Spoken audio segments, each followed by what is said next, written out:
हमें लगता है कि आज के समाज के लिए प्रेरणा लेने को इस कटारिया परिवार से बहुत कुछ है। ये प्रेरणा समाज ले सकता है।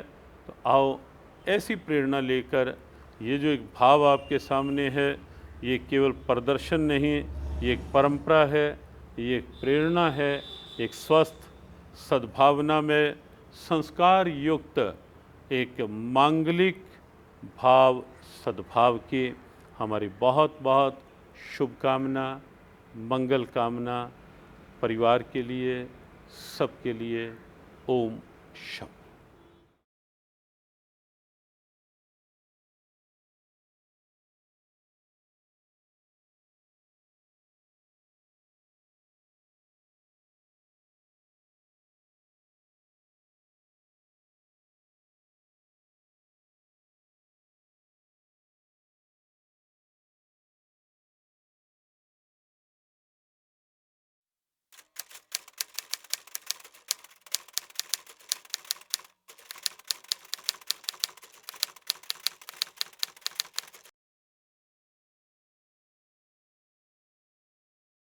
गजब के लोग कौन होते हैं जिनके होने से उन्हें जानने वाले स्वाभाविक ही प्रेरित हो जाते हैं, जो अपने आदर्शों में यूं रमे होते हैं कि उनका जीवन एक प्रकाश पुंज होता है।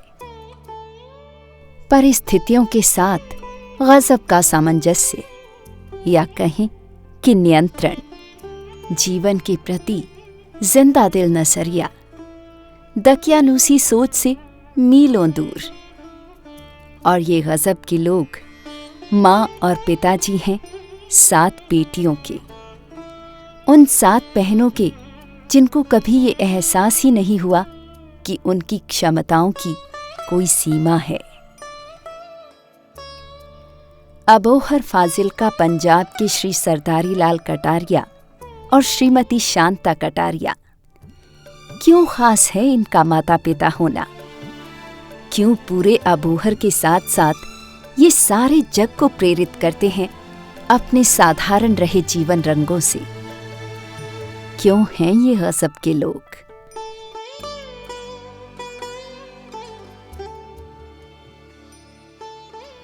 जिस प्रकार से इन 7 बच्चियों के जीवनोत्थान का मार्ग प्रशस्त किया, न तो स्वयं में कभी ये भाव आने दिया कि हमारे यहाँ पुत्र नहीं है, और ना ही इन 7 देवियों को, 7 बच्चियों को ये कभी एहसास होने दिया कि तुम्हारा कोई भाई नहीं है।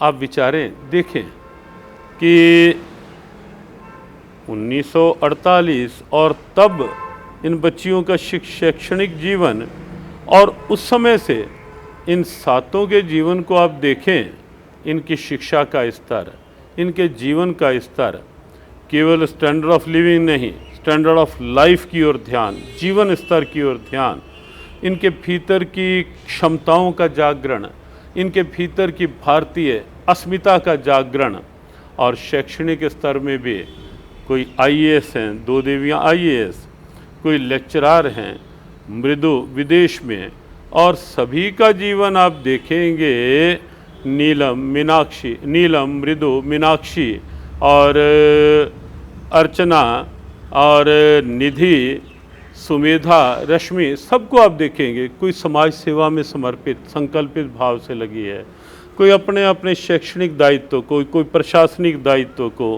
कोई विदेश में रहकर अपने दायित्व को जिस कुशलता से निर्वहन कर रही हैं, वो कुशलता दिखाती है कि भारतीय परंपराओं में कहीं भी पुत्री पुत्र से कम नहीं है। पंचनद की धरती गुरुओं की धरती है। ज्ञान की और वीरता, शौर्य, पराक्रम, पुरुषार्थ के रूप में पंचनद पंजाब की धरती मानी जाती है। पर पंजाब की धरती में अबोहर में स्वर्गीय सरदारी लाल कटारिया और स्वर्गीय श्रीमती शांता कटारिया ने एक अद्भुत परिवार की रचना की, और वहाँ पुत्रियों का जन्म हुआ। उन पुत्रियों ने मिथक तोड़ दिया कि केवल सारे कार्य पुत्र ही कर सकते हैं, और वहीं विद्या, वैभव, विभूति, सामर्थ्य, शक्ति अथवा सब प्रकार की कीर्ति उन्हीं के द्वारा अर्जित की जा सकती है।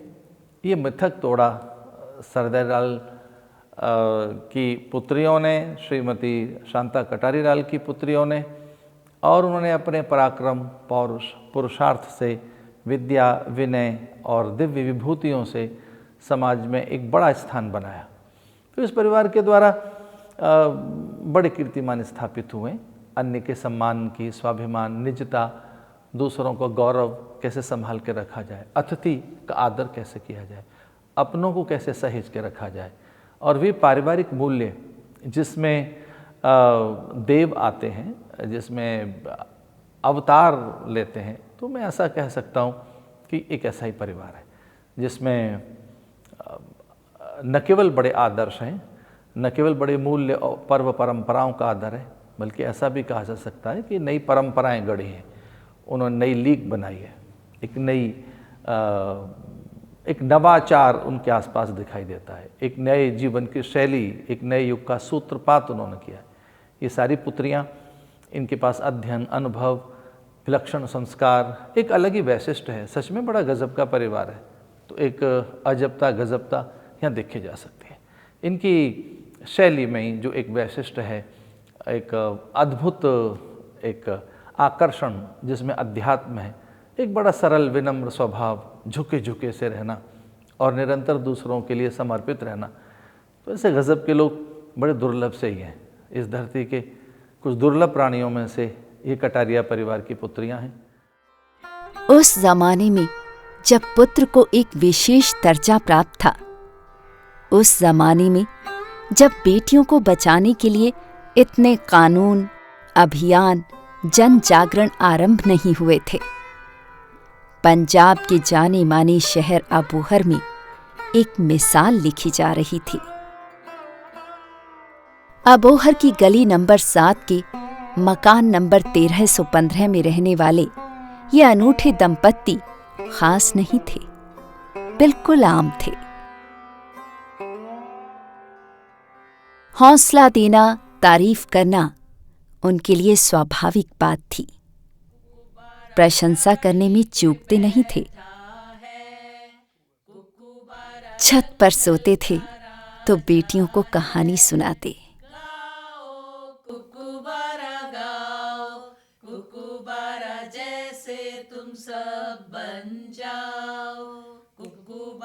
ये उनकी बहुत बड़ी देन है हमारे जीवन में। उन्होंने अपनी बेटियों का तो जीवन बनाया ही बनाया, लेकिन मुझे लगता है उनकी शिक्षा से शायद हमारे अबोहर क्षेत्र की बहुत ही बेटियां उनसे प्रेरित होकर, उत्साहित होकर आगे से आगे बढ़ती गई हैं। और मैं भाग्यशाली हूँ कि मैं भी उनमें से एक हूँ जिन्हें माताजी का स्वभाव, जिन्हें माताजी के जीवन से सादगी की शिक्षा मिली, उच्च विचारों की शिक्षा मिली और आगे से आगे बढ़ने की शिक्षा मिली।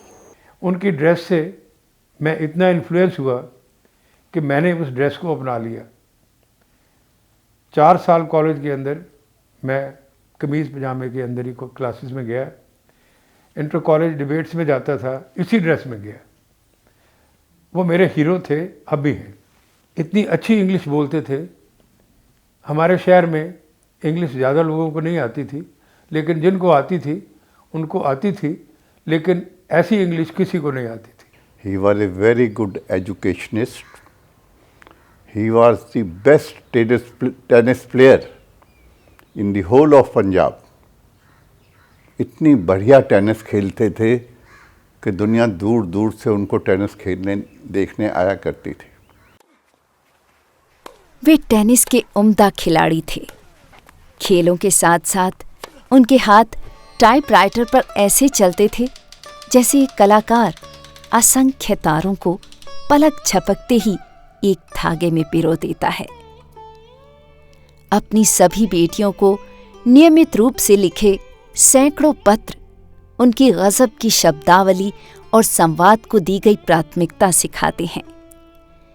जीवन का मर्म समझाने वाले ये पत्र इतने प्रेरणादायक हैं कि इन्हें पढ़कर एक अलग ही ऊर्जा का संचार होता है। वे कहते हैं कि जीवन को वैसे ही स्वीकार करना चाहिए जैसे ये अपने आप को उजागर करता है। उनको हमेशा यही रहता था कि अच्छे स्कूल में पढ़ें, अच्छी एजुकेशन हो, और एक लीडर, हमेशा ही उन्होंने लीडरशिप क्वालिटीज़ पे ज़्यादा जोर दिया और पढ़ाई के ऊपर ज़्यादा जोर दिया, और वैल्यूज़ ऑफ लाइफ। ये नहीं है कि पढ़ाई के साथ फैमिली वैल्यूज़ को कम होने दिया, कभी फैमिली वैल्यूज़ को कभी भी कम नहीं होने दिया। तो मेरे मम्मी कहते होते थे, किसी की तरह बनने की ज़रूरत नहीं, लड़कियों के अंदर अपनी एक ऊर्जा होती है, अपनी क्वालिटीज़ होती हैं, तुम उनको जागृत करो, आगे बढ़ो। तो कोशिश वही करते हैं हम अपने स्त्री होने का, लड़की होने का मान कर सकें, अपनी उन क्वालिटीज़ को आगे बढ़ा सकें। फिर बात करती हूँ मैं फ़ख्र होने की, मुझे ऐसे माँ बाप मिले, और उन्हीं की वजह से मैं इस बात का भी मान करती हूँ कि मैं एक बेटी हूँ, और अगले जन्म में भी मैं बेटी ही बनना पसंद करूँगी, मुझे ऐसे माँ बाप मिले। उनका अपनी पत्नी को संबोधन हमारी भावनाओं में मिठास भर देता है जब लिखा दिखता है, प्रिय सप्रेम जय हिंद।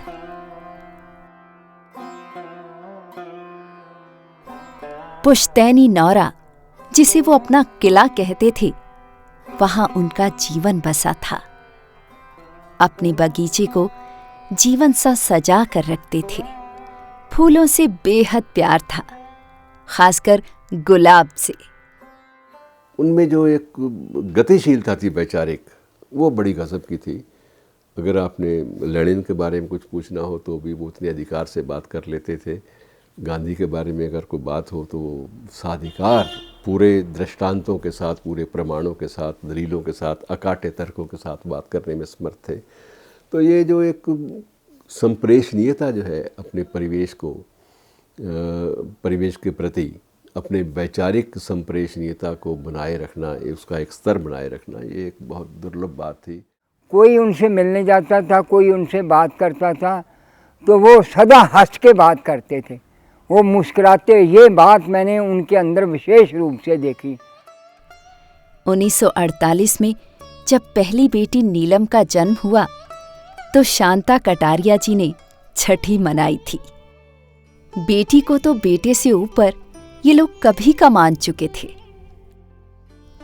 7 बेटियों को अच्छी से अच्छी शिक्षा का उनका सपना नहीं, बल्कि जिद थी, निश्चय था, जुनून था। कटारिया जी भी यही मानते थे कि उनकी बेटियां पढ़ेंगी और बहुत ऊंचा मकाम पाएंगी। सबसे अच्छी बात यह है कि बोथ सरदार जी और शांता जी अपनी बेटियों पे बहुत गर्व करते थे, बहुत प्राउड फील करते थे। मुझे ऐसा नहीं लगा कि कोई 7 बेटियों के लेके अफसोस में हो या क्या हो, ऐसा कभी नहीं लगा। जो आंदोलन आज चल रहा है, बेटी पढ़ाओ बेटी को बचाओ, ये आंदोलन उस समय उन्होंने चरितार्थ कर दिया कि इनकी बेटियां होते हुए वो घबराए नहीं। उन्होंने सारी बेटियों को शिक्षित किया। उनसे प्रेरणा हम लोगों को भी मिली। मेरी भी 4 बेटियां हैं। हमने भी अपनी बेटियों को पढ़ाने के लिए उनको उचित शिक्षा दी, उनको जीवन में स्थिर करने के लिए भरसक प्रयास किया। ये प्रेरणा हमें प्रायः कटारिया जी से ही मिली है और शहर में और लोगों को भी मिली होगी। शांता कटारिया सनातन धर्म को मानती थीं, जबकि सरदारी लाल जी पक्के आर्य समाजी थे, परंतु नास्तिक नहीं लगते थे क्योंकि भोले को अपना मानते थे। वहीं शांता जी तमाम उम्र आर्य महिला परोपकारिणी सभा से जुड़ी रहीं। बेटियों में धर्म के प्रति परिपक्वता बचपन से इसी तरह विकसित हुई। अबोहर साहित्य सदन के नियमित सदस्य रहते हुए बोहेमियन क्लब और अबोहर क्लब को नई पहचान दी। मुझे याद है बचपन में हमारे स्कूल की एक बुक में एक पोइम थी, झंडा ऊंचा रहे हमारा। तो पिताजी मेरे से वो हमेशा सुनते थे कि मेरे को ये गा के सुनाओ, और हर बार फिर मुझे इनाम देते थे। तो मुझे लगता है जो हम सब में देशभक्ति की भावना है, इस तरह इनकलकेट की गई। जब हमारा गला खराब होता था, वो चूरी बना के वो हाथ से गरम गरम पराठे में घी या मक्खन डालकर, चीनी डालकर, और वो हाथ से गूंदती थी चूरी, और वो हमें खिलाती थी कि आपका गला खराब है, आप खा लो, जल्दी ठीक हो जाएगा। दवाई के साथ भी हम वो चूरी खाते थे। एक दिन मैंने ट्राई किया मम्मी की एब्सेंस में कि मैं बनाती हूँ। तो जब मैं बनाने लगी तो मेरे हाथ इतने जले, तो मैं हैरान रह गई कि हाय मम्मा इतनी ये चूरी कैसे बनाते हैं, और हम इतनी इतनी चूरी खा जाते हैं। मेरी माँ की गोरी गोरी हथेलियाँ एकदम से वो गरम गरम पराठे से लाल हो जाती थी। तो मैं सच कहूँ कि ना, मैंने तब से वो चूरी खाना ही कम कर दिया। कुरुक्षेत्र में अपने पुत्रों के साथ रहते हुए शांता कटारिया जी ने समाज सेवा को धर्म मानते हुए सार्थक बधिर विद्यालय की शुरुआत की। जब पिताजी चले गए 1 सितंबर 1981 में, तब मैं चंडीगढ़ हॉस्टल में पढ़ती थी। तो 12-13 सितंबर को वापस चली गई थी हॉस्टल। तो 2-4 दिन बाद ही माँ की चिट्ठी मिली, जिसमें उन्होंने मुझे लिखा था अपना ध्यान रखने का आह्वान करते हुए कि याद रखना, उन्हें उदासी से घृणा थी, आंसुओं से नफरत। तो वो बात बहुत दिल को लगे, और मैंने तब संकल्प किया कि वो अपने छठे पुत्र को भी प्रोफेसर बनते देखना चाहते थे। तो जब तक मेरे एग्ज़ाम नहीं हो जाएंगे मैं रोऊंगी नहीं। और मैंने उस संकल्प को निभाया। जब मेरा अंतिम पर्चा हुआ था तो उसके बाद मैं नहीं रोक पाई थी खुद को। बेटियों के जन्म जीवन को लेकर संकोच कहीं ना कहीं अब भी दिख जाता है, परंतु 7 बेटियों के इन माता पिता ने अपनी बेटियों को अपना गौरव और गुरूर माना।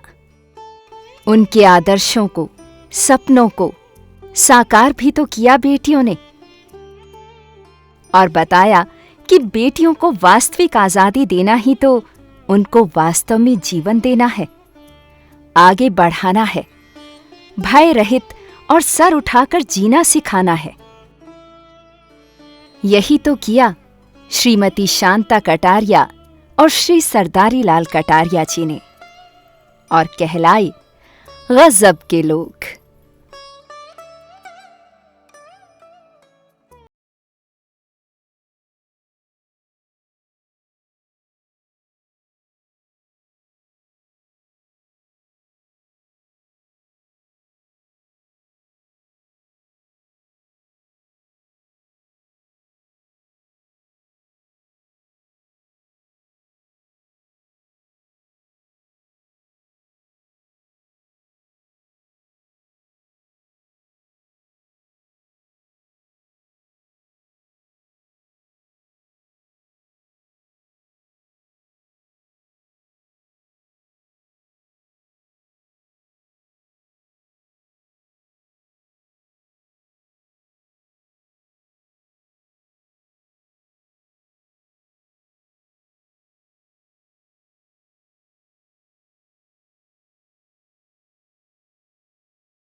मदर से नेक्स्ट डे का, मैं कहा मम्मी आप नहीं ऐसी पिनियाँ बनाते? कहते क्यों, क्या हुआ?